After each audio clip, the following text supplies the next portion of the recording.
असफलता एक चुनौती है, इसे तुम स्वीकार करो। कमी कहाँ रह गई देखो और सुधार करो। जब तक ना सफल हो तुम, नींद चैन को त्यागो तुम। जब तक ना सफल हो तुम, नींद चैन को त्यागो तुम।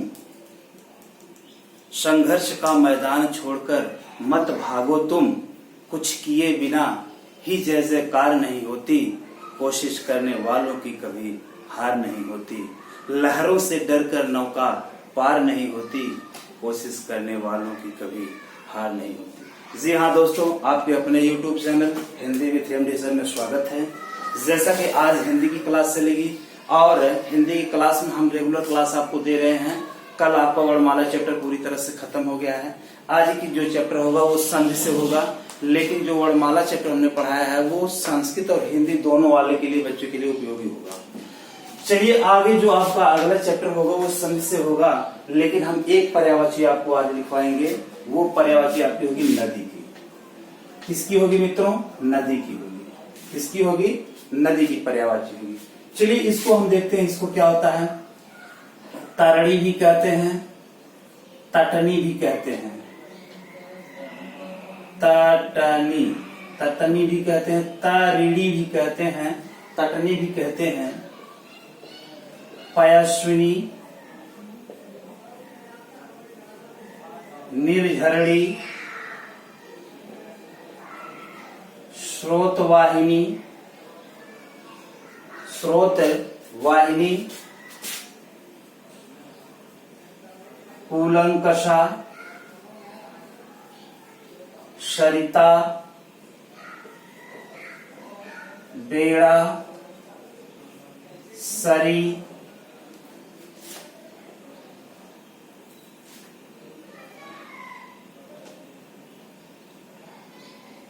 तरणी, तटनी, पयस्विनी, निर्झरणी, स्रोतवाहिनी, कूलंकषा, सरिता। ये देखिए इंपॉर्टेंट है। क्या है मित्रों? इंपॉर्टेंट ये आपका है।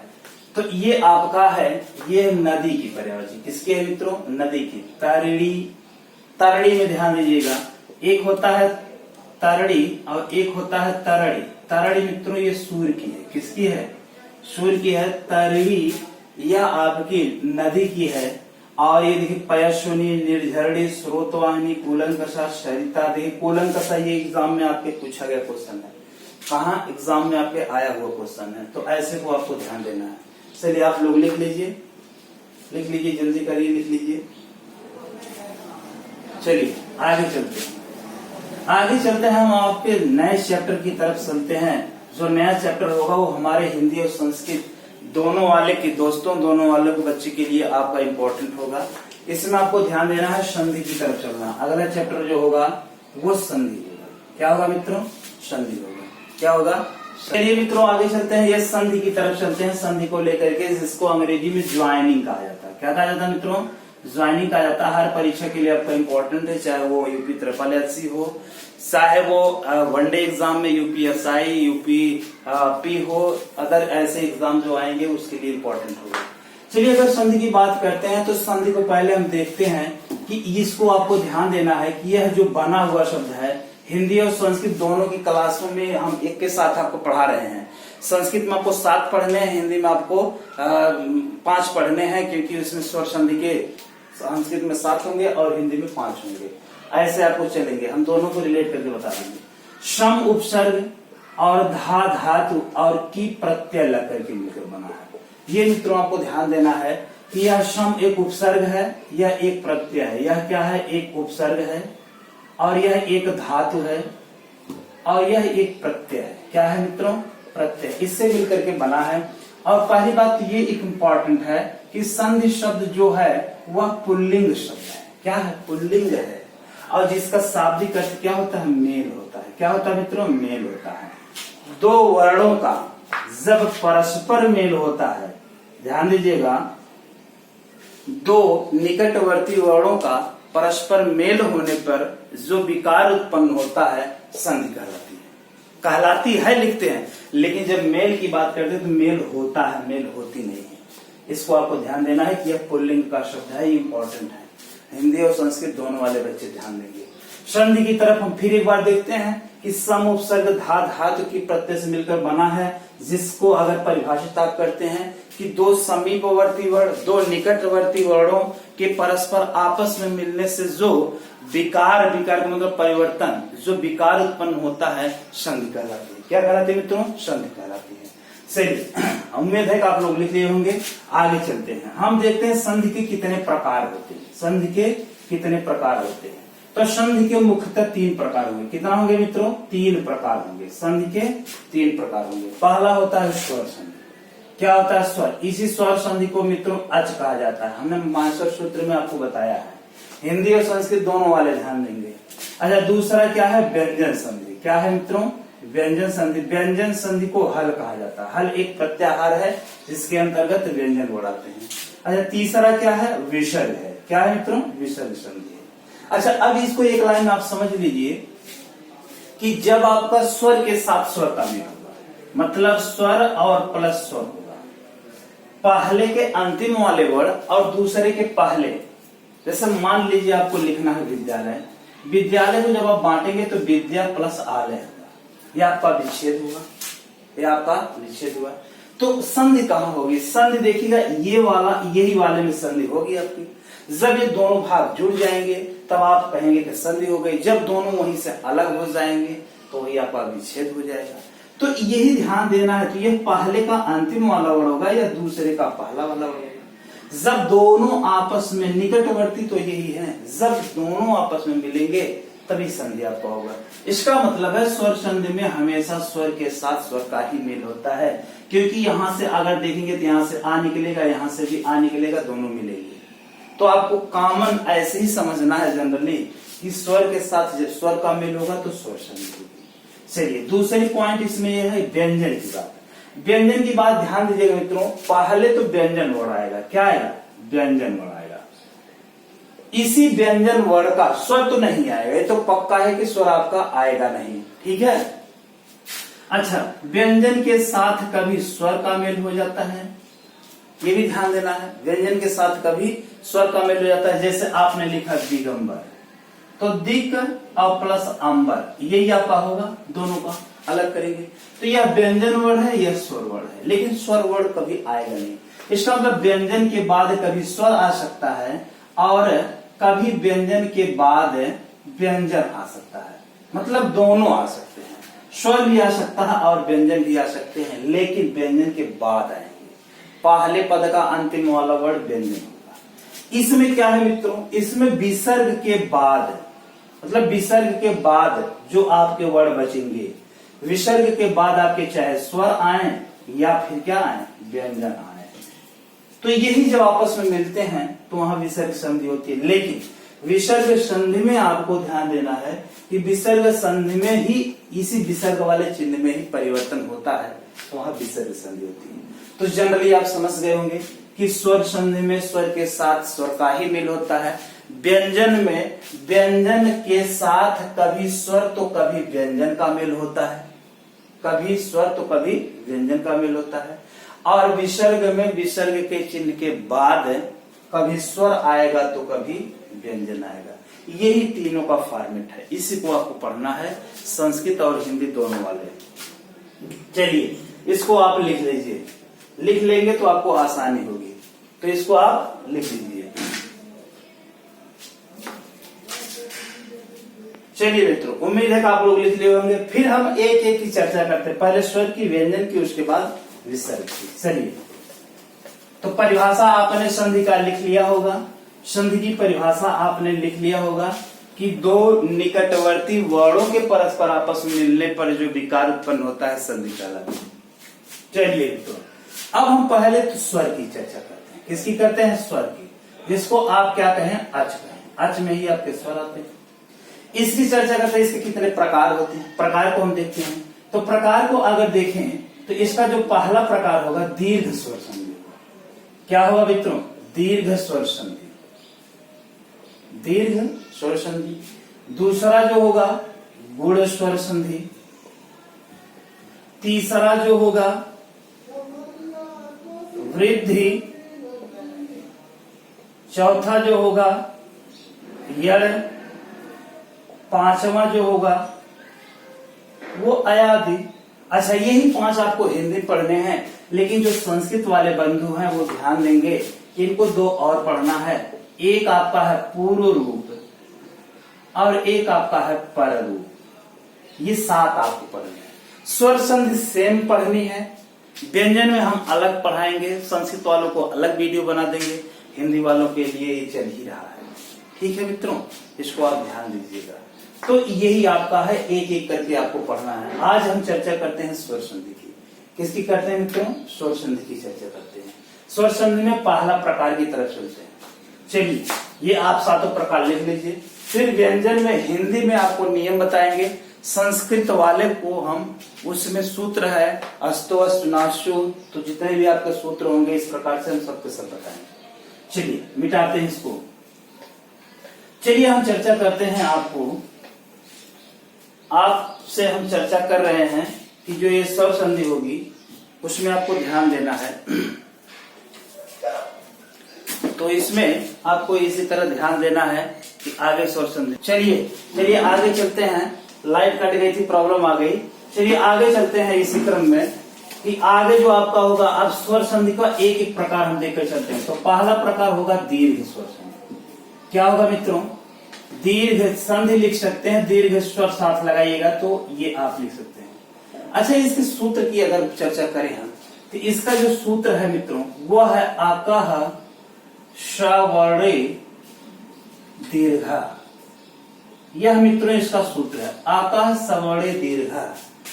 अक श्रवणे दीर्घ। अक क्या है? अक का मतलब होता है प्रत्याहार। हमने आपको शुरू में बताया था जब माहेश्वर सूत्र बता रहे थे। तो अक एक प्रत्याहार है। जब आप माहेश्वर सूत्र पढ़ेंगे तो आ ई उड़ री री का, तो इसका मतलब है कि लास्ट वाले वर्ड को छोड़ देंगे तो अ से लेकर के क तक वर्ड देखेंगे तो आ भी आएगा, ई भी आएगा, उ आएगा, री आएगा और री आएगा। री एक ऐसा वर्ड है जिसका दीर्घ नहीं होता, इसलिए री का हम प्रयोग कम करते हैं। ठीक मित्रों, चलिए अब हम देखते हैं इसको बनाएंगे कैसे। अच्छा, यदि आ गया तो इसको आप जनरली समझ सकते हैं कि अच के साथ अच का मेल होगा तो जो वाला होगा वो क्या हो जाएगा? दीर्घ हो जाएगा। बस यही सूत्र आपको ध्यान देना। अच एक स्वर है, यहाँ भी स्वर है, जब दोनों स्वर मिलेंगे तो क्या हो जाएंगे? दीर्घ हो जाएंगे।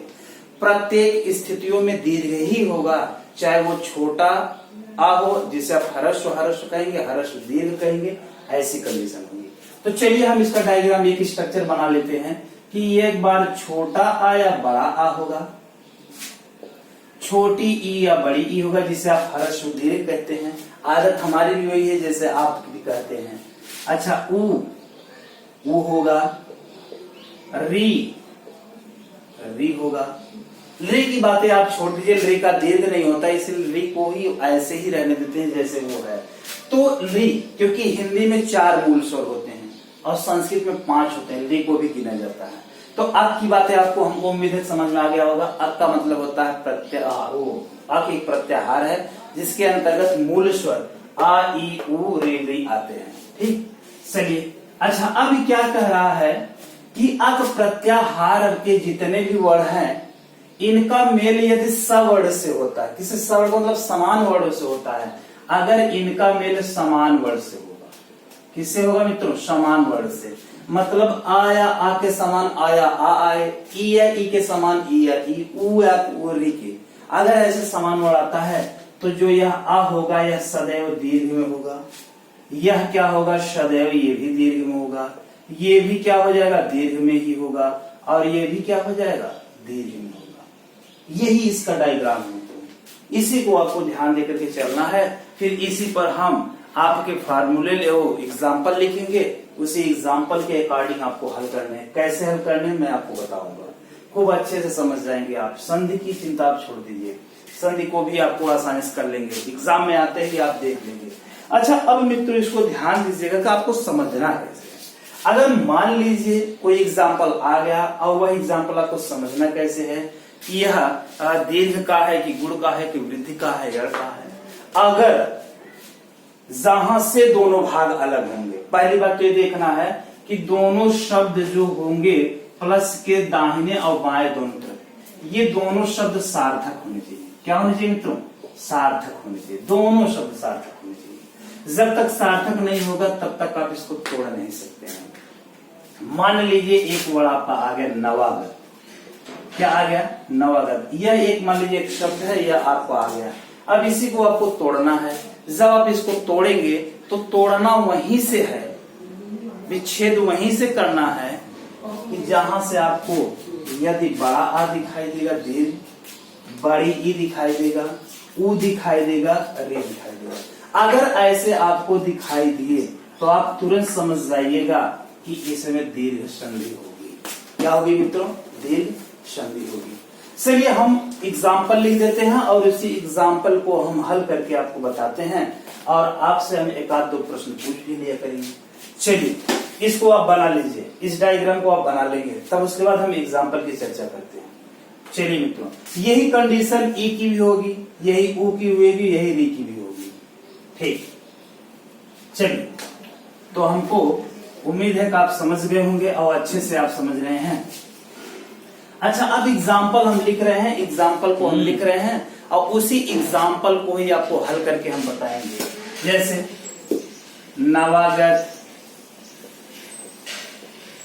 मतानुसार,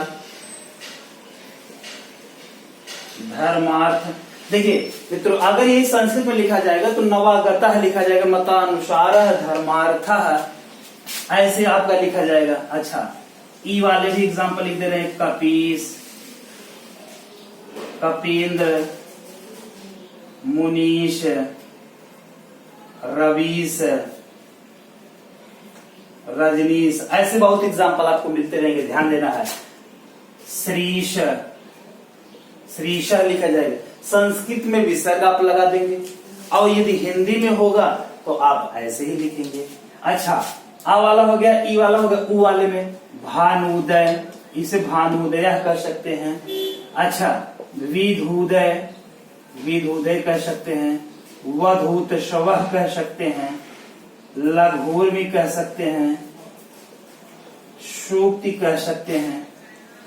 ये आपका सूक्ति हो जाएगा। ऐसे आपका ऊ वाला होगा। अच्छा, री वाला क्या होगा? री वाले में ध्यान दीजिएगा, मातृडम, संस्कृत में मातृडम होता है। और क्या होगा मित्रों? पितृडम होगा। तो यही आपके हैं एग्जाम्पल, यही एग्जाम्पल है, इसी को आपको हल करना है। इसी एग्जाम्पल को आपको ध्यान देकर, इससे कठिन कठिन भी एग्जाम्पल आपको मिलेंगे। हम एग्जाम्पल जो कठिन होगा हम उसको भी बताते चलेंगे। अच्छा, अब इसको हम हल कर रहे हैं। आप क्या करिएगा कि आप अपनी नोटबुक और कलम लेकर के ही बैठा करिए, जिससे मित्रों आगे चलते हैं। इसमें ध्यान देना, एक एक एग्जाम्पल देखिए, ये आ वाले, ई वाले, ऊ वाले का एक एक करके हम आपको बताते हैं कैसे आपको हल करना।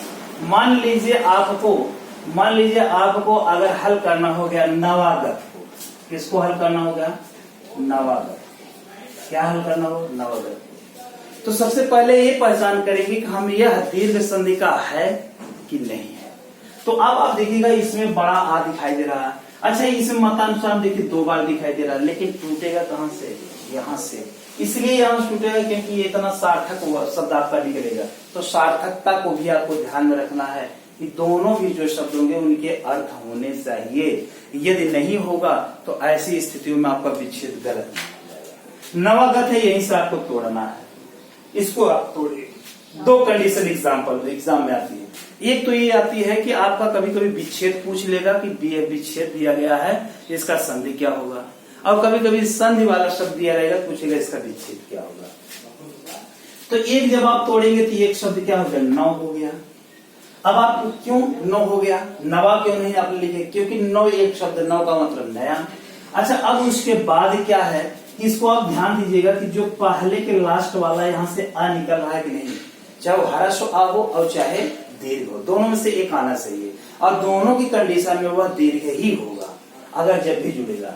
अच्छा, उसके बाद बचा क्या है मित्रों? गत बचा हुआ है। क्या बचा हुआ? गत बचा हुआ है।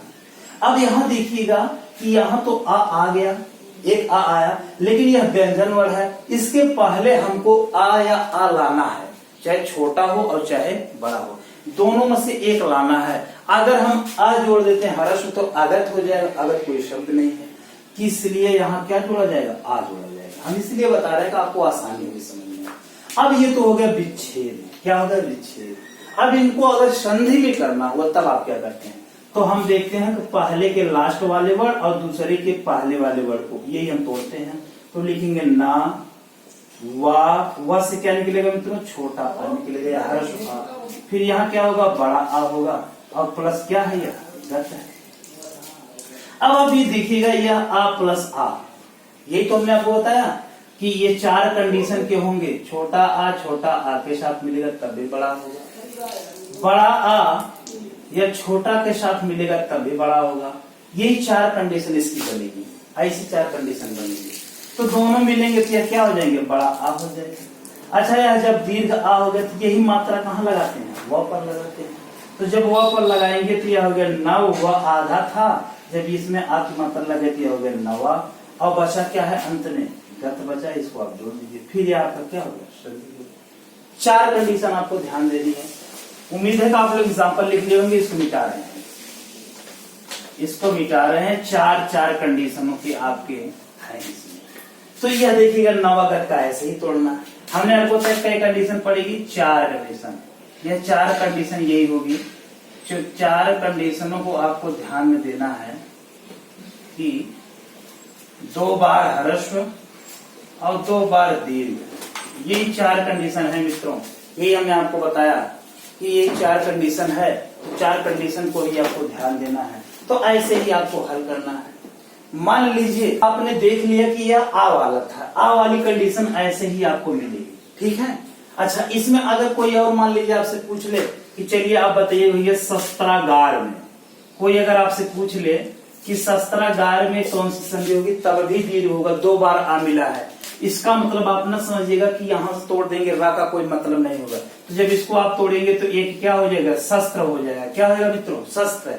और एक बच क्या रहा है? गार शब्द बच रहा है, गार। अच्छा, गार यहाँ देखिए आ निकल रहा है, लेकिन यहाँ भी हमको आ ही लाना है, चाहे वो ह्रस्व हो या फिर दीर्घ हो। अगर आगार जोड़ेंगे तो आगार का कोई मतलब नहीं होता, लेकिन अगर यही हम आ जोड़ देते हैं तो आगार, आगार का मतलब होता है घर। आगार, गृह, निलय, निकेतन, ये सब घर की पर्यायवाची है। तो शस्त्र के घर को हम शस्त्रागार कहते हैं। क्या कहते हैं मित्रों? शस्त्रागार। अच्छा, इसको अगर जोड़ना होगा तो फिर वही कंडीशन होगी, श होगा, फिर छोटा सा होगा, ये छोटा सा लिखा गया, त्र में आधा ता और र मिलकर त्र बनेगा। अच्छा, यहाँ से भी क्या निकलेगा? आ निकलेगा। तब तो ये शस्त्र हुआ, क्योंकि ये संयुक्त अक्षर है ना। अच्छा, इसके बाद क्या है? आ और प्लस क्या लिखेंगे? गार लिखेंगे, यही आपका है। अच्छा, फिर देखिए दोनों आ प्लस आ किस सूत्र से? दूसरे वाले से। फिर यह किसके बराबर हो जाएगा? आ के बराबर होगा। आ की मात्रा फिर र पर लगाएंगे तो यह जब जोड़ेंगे फिर यह त्र हो जाएगा। त्र और र मिलेंगे त्र, और इसी बात मात्रा लग जाएगी। ये हो गया श और यह हो गया श और ये हो गया त्र, शस्त्र हो गया, और बचा क्या है? गार बचा है।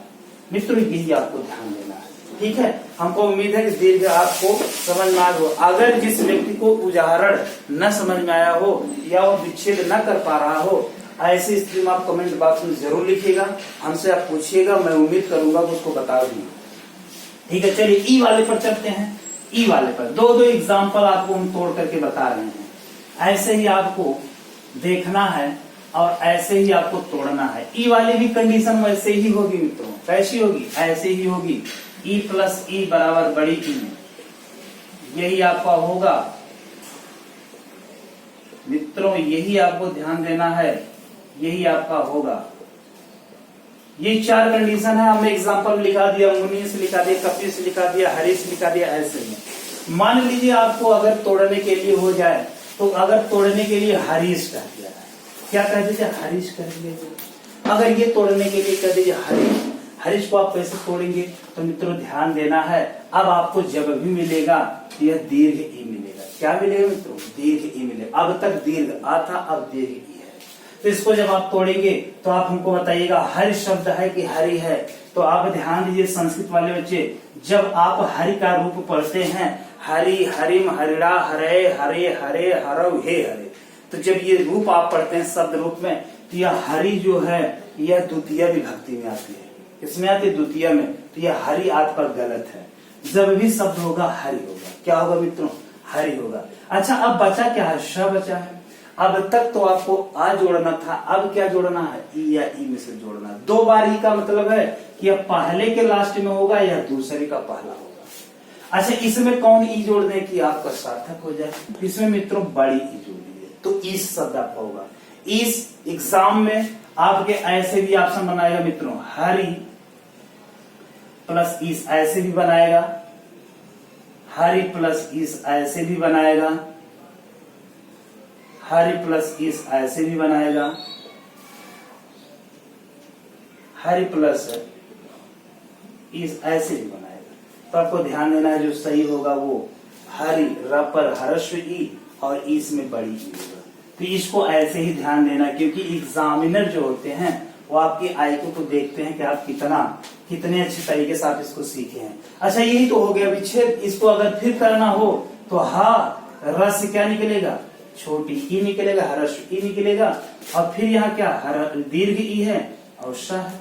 फिर यही दोनों को आप मिला दीजिए, जब यही मिला देंगे तो यही क्या हो जाएगा? दीर्घ ई हो जाएगा। यही मात्रा आपको लगानी, मात्रा हमेशा आगे वाले वर्ड पर लगेगी, कभी पीछे वाले वर्ड पर नहीं लगेगी। तो जबरा पर लगा देंगे तो क्या होगा? हरी हो गया, और आपका फिर क्या बचेगा? सॉरी, हरी हो गया, और यह क्या बचा? श। अब आप कह रहे होंगे कि सर आपको तो आ रहा है, आप तो जोड़ ले रहे हैं कि ई जोड़ना है, छोटी की बड़ी जोड़ना है। मित्रों, जब हम आपको वर्तनी पढ़ाएंगे तो वर्तनी में आपको ध्यान देना है कि कौन सा वर्ड, सॉरी कौन सा शब्द कैसे लिखा जाएगा, वहां बताएंगे। तो ये चीज आपको भी सीखना है कि ऐसे ही जोड़ना है। यदि आप नहीं लिखेंगे तो आगे चलते, यही आपको ध्यान देना कि ऐसे ही आपको तोड़ना है। चलिए, हम ई वाले का एग्जाम्पल हो गया। अब हम कोई भी और एग्जाम्पल मान लीजिए आपका आ जाए इसमें। अगर मान लीजिए रजनीश का आ जाता है, किसका आ जाता है? रजनीश का। हमने आपको बताया था रजनी माने रात, ईश का मतलब स्वामी, रजनीश चंद्रमा की पर्यायवाची। पिछले वीडियो में हमने आपको बताया है। जब इसको आप तोड़ेंगे तो क्या लिखेंगे? रजनी लिखेंगे, फिर यही शाह आ गया। कहीं भी अगर इस तोड़ने पर लिखेंगे आप तो हमेशा दीर्घ ही लिखेंगे, कभी हर्ष नहीं लिखिएगा। तो यही रजनी प्लस ईस हो गया। फिर इसको अगर तोड़ना हुआ तो रज साथ में लिख सकते, कोई दिक्कत नहीं है, क्योंकि लास्ट वाले से ही मतलब होता है। बड़ी ई और यहाँ से आपका बड़ी ई और प्लस श, ये दोनों को मिला दीजिए, फिर क्या हो जाएगा? दीर्घ ई हो जाएगा। यही मात्रा न पर लगाइएगा तो फिर क्या हो गया? रजनी, और लास्ट में बचा क्या है? बस आराम से ऊ वाले पर चलते हैं। उम्मीद है कि आप लोग जल्दी से लिख लीजिए ऊ वाले पर। चलिए मित्रों, ऊ वाले पर हम सोच रहे हैं एक एक खत्म करके ही आपको दो एग्जाम्पल आपको बता दें। ऊ वाले में भी कंडीशन वही होगी, ऊ वाले की भी कंडीशन वही होगी मित्रों, इसको भी आपको ध्यान देना है। यही है, मान लीजिए एग्जाम्पल में भानुदय बहुत पूछा जाता है मित्रों। यही अगर भानुदय पूछा गया तो हिंदी का भानुदय पूछा गया तो वही संस्कृत का हो जाएगा। संस्कृत हिंदी दोनों साथ में ही आपकी स्वर संधि पढ़नी है। इसको अगर तोड़ना हो तो आप हमको ये बताइए, भानु शब्द होता है या भानु होता है? मित्रों, जब भी होगा दोनों में से कि हर्ष लगेगा, इसमें छोटा ऊ लगेगा या बड़ा ऊ, तो आपको ध्यान देना है भानु सूर्य की पर्यायवाची, इसलिए इसमें हमेशा छोटा ऊ रहता है। क्या रहता है? छोटा ऊ रहेगा। अच्छा, अब ऊ वाले की कंडीशन आ गई, एक बार आ की, एक बार ई की, एक बार ऊ वाले की। अच्छा, ऊ वाले की आ गई, उसके बाद बचा क्या है? दय बचा हुआ। क्या बचा मित्रों? दय बचा हुआ। अच्छा, दय में ही आपको छोटा ऊ जोड़ना है, बड़ा ऊ उदय आपको लिखना है। तो मित्रों आपको ध्यान देना, छोटा ऊ लिखना है तो ये होगा भानुदय, सूर्य का उदय भानुदय कहलाता है। फिर ऐसे ही जोड़ना है जैसे हमने आपको बताया कि भा लिख देना है, न से छोटा ऊ है, प्लस यहाँ से ऊ है और प्लस क्या है? दय है। क्या है मित्रों? दय। फिर देखिएगा ये आपका हर्ष जुड़ जा रहा है। देखिए छोटा छोटा हम भी बोल रहे हैं क्योंकि आदत हमारी भी वैसे है जैसे आपकी थी। तो यह हर्ष पढ़ा जाएगा। दोनों जब भी आपके जुड़ेंगे तो यह क्या हो जाएंगे? बड़ा ऊ हो जाएंगे। यही मात्रा यहाँ लगानी है। तो यह शब्द हो गया भानु और बचा क्या है? दय बचा। क्या बचा मित्रों? दय बचा। भानु। कभी यही ये दे देगा तो ये वाला पूछेगा और ये वाला दे देगा तो ये वाला पूछेगा, दोनों एक दूसरे कॉम्प्लीमेंट हो जाएंगे। कभी भी कोई भी क्वेश्चन ऐसे ही पूछा जाएगा। चलिए इसमें एक क्वेश्चन और आपका इंपॉर्टेंट पूछ लिया जाता है, कभी कभी सूक्ति पूछ लिया जाता है। सूक्ति पूछ लिया जाता है तो सु छोटा सु माने सुंदर। अब ये बताइएगा यही है, इसी बच्चा है तो बताइए इसमें हम छोटा ऊ जोड़े कि बड़ा ऊ? इसमें छोटा ऊ जोड़ना है तभी यह उक्ति होगा। उक्ति का मतलब कथन, सु का मतलब सुंदर, सुंदर कथन को क्या कहा जाता है? सूक्ति। फिर वही कंडीशन होगी मित्रों कि सा से ऊ निकलेगा, फिर यहाँ ऊ होगा प्लस ये आपका हो जाएगा, यही आपका होगा। फटाफट आप करिएगा, फटाफट साथ करिएगा, छो बड़ा ऊ, फिर यही मात्रा लगाइएगा, ये होगा शु, और बचा क्या है, जो बचेगा लास्ट में वही आपका हो जाएगा। यही हमने बताया, दो निकटवर्ती वर्ण यही होंगे जो कि आपस में मिलेंगे तो आपको संधि मिलेगी, तो यही आपका ऊ का हो गया है। आपको कोई भी अगर एग्जाम्पल न समझ में आएगा तो आप कमेंट बॉक्स में जरूर लिखिएगा। यदि आप लिखेंगे, एग्जाम में एक बार पूछा गया है, धीशा पूछा गया, धीशा, हमारे टेट वाले ध्यान देंगे, धीशा संस्कृत में पूछा गया है, तो धीशा को धी प्लस ईसा कहा जाएगा। क्या कहा जाएगा मित्रों, धी प्लस ईसा कहा जाएगा। अगर धीशा से मिलता हुआ अगर श्रीसा कह दिया जाए तो यही मित्रों श्री प्लस ईसा होगा। श्री का मतलब लक्ष्मी जी, ईश का मतलब स्वामी भगवान विष्णु की पर्यायवाची हो जाएगी। चलिए लास्ट वाला एग्जाम्पल आपका री वाला होगा। क्या होगा मित्रों, री वाला होगा। री में आप ध्यान दीजिएगा, एक ही री आपको, री प्लस री या छोटी या बड़ी, ये दोनों मिलकर के आपको दीर्घ ही बनेंगे, इसको आपको ध्यान देना है। चलिए इसमें आपको ध्यान देना है, चलिए मित्रों इसको ध्यान देना है, 1 मिनट और ध्यान दीजिए। ये मातृडम हमने आपको एग्जाम्पल में, मातृडम संस्कृत का है, तो जब इसको आप तोड़ेंगे तो एक शब्द होता है मातृ, और बचा क्या है, रम बचा हुआ है, रम, और इसी ड़ के आगे क्या जोड़ देना है, री जोड़ देना, हरस्वरी, तो माता का कर्जा मातृडम हो जाएगा। तो इसको जब आप तोड़ेंगे माँ, और यह होगा ता से निकलेगा री, और यह फिर क्या है री, और बचा क्या है, रम बचा हुआ है। यही दोनों को मिला दीजिए तो यही क्या हो जाएगा। आप भी प्रैक्टिस करेंगे तो आपको भी समझ में आएगा। आपको ये मत समझिएगा कि सर तो जल्दी जल्दी कर ले रहे हैं लेकिन हम कैसे करेंगे, तो आप भी कर लेंगे, क्योंकि अंग्रेजी में कहावत है, practice is an easy solution of many problem. Practice जो है, अभ्यास जो है, वही क्या है आपका सब की सब कठिनाइयों का सलूशन है। तो मातृडम ऐसे ही होगा मित्रों। आपको समझ में, आपको उम्मीद है कि आप लोग अच्छे समझ गए होंगे डिवीजन।